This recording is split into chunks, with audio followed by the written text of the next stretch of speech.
Amen. We are with you guys. We've been with you guys from the jump. We didn't start this show, this platform to tell you guys or to educate you guys or to, let you know what's what. We started the show because we are one of you. We have our struggles. I got struggles. Like, I'm not immune, nor will I ever be.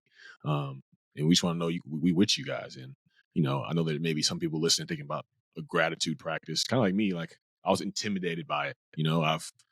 And I can't tell you, I've done a lot of gratitude lists in the last 6 years since my life has kind of taken a little bit of a different course. But even still, in the midst of that, I can find myself kind of in the midst of my day, maybe like grumbling, like maybe not vocally and out loud, but silently kind of complaining about things, or using sarcasm to kind of cut down people or the situation that I'm in because I don't like it, and basically saying I lose track of the gratitude practice that I've been cultivating.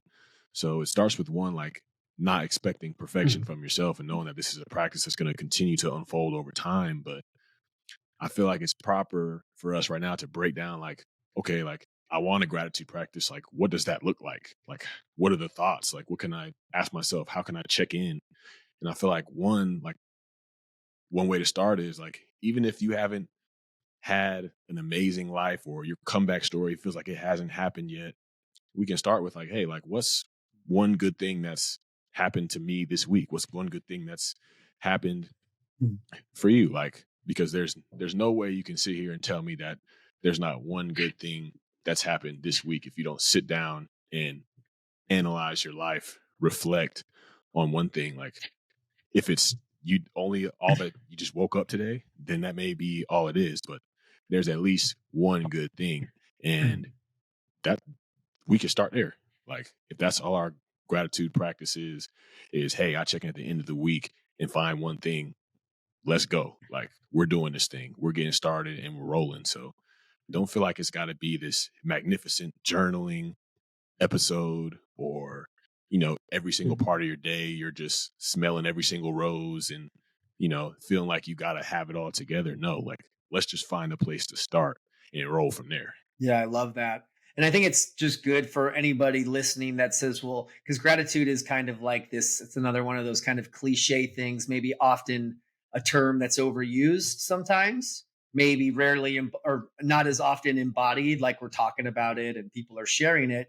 But the reason why, I mean, the big reason, the science behind it is because it helps us overcome all these the hardwired negativity bias, which back in the day, it was in the caveman days when, we had to look for the saber-toothed tiger we had to be on the lookout for something to go wrong or else we would die. I mean, that's just how it was. And so this negativity bias is hardwired.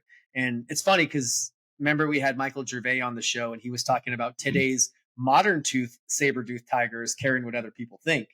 And I was like, wow, that's so powerful. But going back to understanding why we do this, we are conditioned to just look for the things that are going wrong. It's just how it is. So when we accept that and we understand that there's not something wrong with us, it's just like deep, many, many years and generations of conditioning. That's why we practice. And Darren, when we would do our coaching sessions, we would always start with like, what's going well? And the reason we talk about what's going well is because we're so used to talking about what's not going well. And when we talk about what's not going well, it has us feeling demotivated and uninspired. But when we talk about what's going well first, that's kind of what has us feeling good. It's like, the reason we practice gratitude is because where our attention goes, energy flows. And if we focus on the good, like, guess what happens? More good happens in our lives. If you wake up in the morning and you turn on the news, and that's the beginning of your practice and the foundation of your day, I mean, that's a fear-ridden, shaky foundation. You wake up in the morning, take a few deep breaths, write, or at least maybe just think of a few things you're grateful for. As you advance the practice, you can actually cultivate the feeling of gratitude, like feeling it in your bones, feeling it in your body. That's how you really start to gain a practice that doesn't feel monotonous. Because, I mean, Darren, we've done this. You've written plenty of times, and it's like, oh, I'm writing the same shit every day. And that's Right. like our mind, the chatter, the little self-sabotage voice that's chirping up, but it's more about just practicing and doing it. Again, because especially if you said you're going to do it, because we talk about this all the time about keeping the promises you make to yourself. So it's big in many ways, and it's just a beautiful practice, and that's why we're talking about it. Mm. Man, it's so well said. Um, my wife and I, we had about an hour plus car ride last night, and she put on this audiobook that somebody sent her. It's called Peaks and Valleys. If you haven't checked that out, Comeback Stories family, go check that out. But essentially, like in the first couple chapters, it's a fictional story, and it's this man that's up on this peak, an old man is up on this peak, and a young man kind of gets to this peak, and as opposed to his perspective being like, yes, I made it up here to this peak, he says like, damn it, I missed it. Like he missed the sunset because it was later in the day. And and the old man's like, you made it to a place that you've always wanted to come, yet the only thing that you could focus on was what you're missing out on. And he basically says the peaks and the valleys of your life aren't destinations, but the peaks are when you're most grounded and in tune with gratitude, and the valleys are when you're caught up in the longing for what's not there.